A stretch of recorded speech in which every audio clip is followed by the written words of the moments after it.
Toyota Vios. Tiba-tiba sedan ini mencuat ke permukaan ya setelah lama terlupakan gara-gara diskon PPNBM 0%, dan parahnya ini jadi mobil yang paling banyak diskonnya.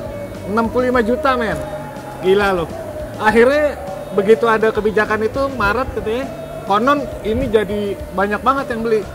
Bahkan sampai inden-inden. Nah, kita bakal bahas ini kebetulan tipe G CVT ya, yang Matic.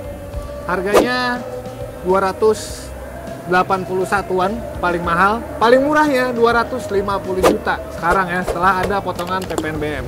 Untuk tahu detailnya tonton terus video ini. Selamat datang di channel Yuzon ID.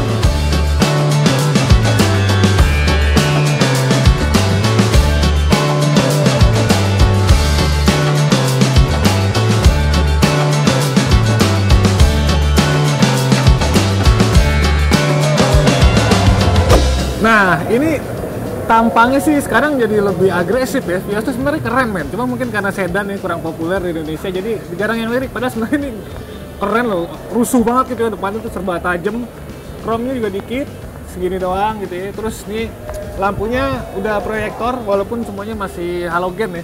Ini juga masih ada bohlam-bohlam, dan di sini ada DRL taruh di sini jadi bikin bagian depannya memang jadi lebih rame ya. Terus fog lamp. Dan ini ada kesan tajam-tajam gini kayak Toyota Yaris nih di bagian bawah ini. Di sini aliran udara dan ada lips tambahan. Sebenarnya cukup lumayan sih ya buat tampangnya, walaupun memang image taksi masih sangat melekat sih ya di mobil ini. Kecuali memang lo melakukan modifikasi-modifikasi yang bikin dia nggak kelihatan jadi kayak sedan biru-biru itu. Oke, nih bagian samping ya. Spionnya ini udah bisa kelipet otomatis, bahkan kalau misalnya dinyalain dia tadinya ngelipet jadi kebuka sendiri ya. Udah no issue lah. Ada lampu sen di sini dan dia pakai velg 16 inci. Ini ukuran bannya lumayan tipis nih, 50. 195 50 dan dia udah gitu pakai Turanza Bridgestone. Ini cukup lumayan juga loh, enak, ban ini bagus. Ada yang belum dual VVT i. Terus ini masuknya juga ada lubang kunci, juga ada smart entry. Jadi tinggal pencet doang udah bisa masuk. Ini dibikin blackout. Nah, bagian sampingnya ini juga ada lampu yang dibikin melebar sampai ke samping nih di belakang. Di belakang ini lampunya sama ya, semuanya juga masih bohlam-bohlam. Ada emblem tipe G-nya. Terus high mount stop lamp ada di sini dalam. Dia juga dari defogger dan shark fin antena. Nah, di sini ada 2 titik sensor dan juga ada reflektor di bagian bawah ya. Knalpotnya nggak kelihatan. Nah, karena ini sedan jadi kita bisa dapetin ruang bagasi yang besar dan lega, dalam, rata. Udah gitu di bagian bawahnya ada ban serep yang itu juga full size. Nah, ini asik sih. Sebenarnya kelebihan sedan tuh bagasi aman ya. Sekarang kita coba masuk ke dalam kabinnya. Oke, sekarang kita masuk ke dalam kabinnya yang ternyata bikin gua kaget men begitu buka pintu karena terang banget. Jadi ini kabinnya ada 2 warna ya, warna hitam sama warna beige nih. Ini nyala banget gila. Jadi ya cukup terkejut lah gitu. Mungkin untuk mengesankan kelegaan kabinnya ya, karena ini kan termasuk sedan yang sempit lah menurut gua. Mau sedan ini ya. Setirnya udah pakai kulit nih, walaupun kayaknya masih bahan sintetis nih kulitnya ya. Udah ada jahitan-jahitannya juga, dan di kanan kirinya udah ada tombol lengkap. Yang bagian kanan ini untuk pengaturan MID dan bagian kirinya ini untuk pengaturan audio. Nah, sayangnya ini si setir tuh cuman bisa dinaik turunin doang, nggak bisa dimaju mundurin. Padahal ini kalau misalnya bisa lebih maju nih setirnya, ini enak banget posisi duduknya, udah khas sedan gitu ya. Tapi untungnya udah ada pedal shift di belakang, jadi bisa agak-agak sedikit sporty lah kayak gitu. Nah, terus MID-nya juga ini cukup lengkap, bahkan di bagian kanan bawah nih udah ada layar yang gede ya, dan situ juga ada ukuran bensinnya juga, indikator bensin, cukup lumayan lah. Nah, kemudian di bagian kanan itu ada Sasok engine, terus di bawahnya tuh ada buat mode berkendara, ada Eco, ada Sport, dan juga stability control ya. Terus ada pengaturan lampu. Nah, yang tadi gue bilang di bagian door trimnya ini spionnya udah bisa dilipat otomatis. Udah gitu ada power window yang auto naik turunnya cuma di bagian pengemudi. Joknya sendiri tadi yang gue bilang ini warnanya kan warna ini ya, warna terang gitu, dan dia masih pakai bahan fabric dan blue true nih kayaknya nih. Pengaturannya juga masih manual, tapi dia bisa naik turun dan reclining.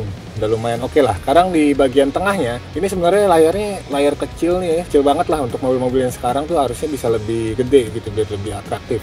Tapi fitur-fiturnya udah cukup lumayan, dia ada WebLink, ada Miracast, terus buat konektivitasnya juga bisa AUX, bisa USB, bisa Bluetooth bahkan gitu ya. Ini cukup lumayan dan di pencet-pencetnya juga lumayan responsif. Di bagian bawahnya ada kisi-kisi AC yang sederhana banget tampilannya, biasa aja. Terus udah gitu bagian bawah ini baru lumayan lebih kesannya futuristis ya, warna biru gini lampunya buat AC ini. Dia ada tombol fisiknya juga, dan bagian bawah juga ada tombol-tombol fisiknya yang cukup lengkap. Nih ada sirkulasi, ada arah angin, defogger belakang, dan juga ada tombol autonya. Nah, yang bikin tampilan bagian tengah dashboardnya bagus tuh karena di kanan kirinya ini ada aksen silver. Kalau nggak ada ini mungkin kabin atau dashboardnya jadi kelihatan biasa aja. Terus buat lacinya juga dia udah soft opening, dan di bagian atasnya ada aksen silver yang membatasi antara warna hitam dan warna putih. Bagian besar material dashboardnya ini masih plastik semua. Di door trimnya juga, kecuali yang buat sandaran tangan dia udah empuk, enak jadinya.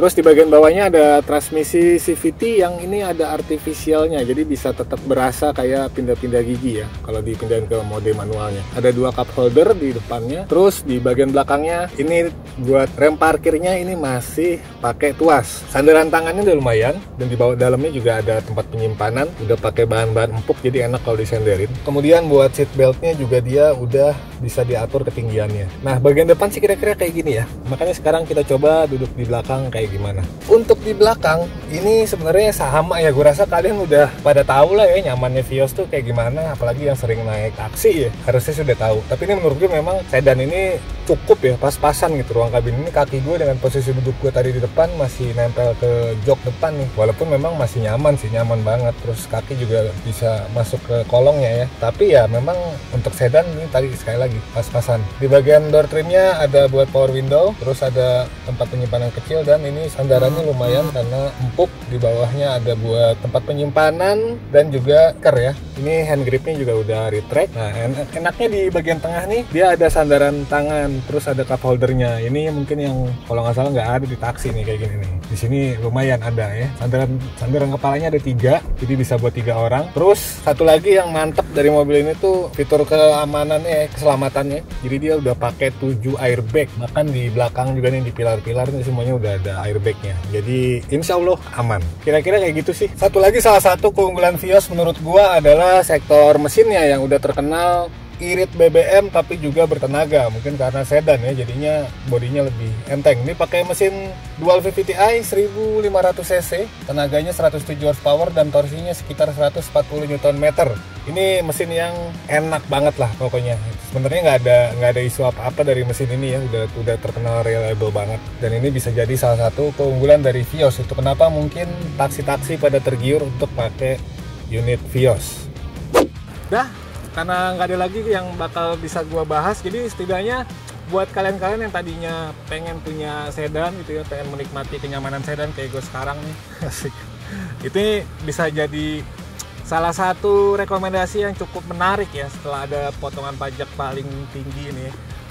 Dan sebenarnya kayak buat balap pun juga jadi lebih oke, karena yang lo bisa ngambil yang tipe manual yang paling murah itu ya 250 jutaan, terus gitu dimodif jadi mobil balap. Ini juga jadi salah satu yang oke gitu, misalnya buat dimodif-modif lagi gitu ya. Tapi kalaupun mau langsung yang tipe tingginya, ini juga cukup menarik sih menurut gua ya. Tinggal ya seberapa tahan aja mental lo untuk mengesampingkan anggapan kalau ini adalah sebuah taksi. Tapi menurut gua justru karena dipakai taksi berarti ini mobil oke. Sebenarnya kayak gitulah.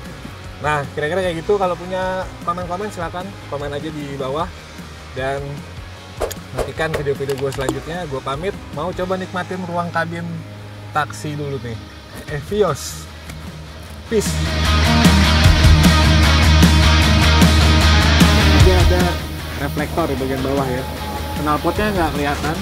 Dan karena ini sedan, jadi bagasinya nggak bisa dibuka.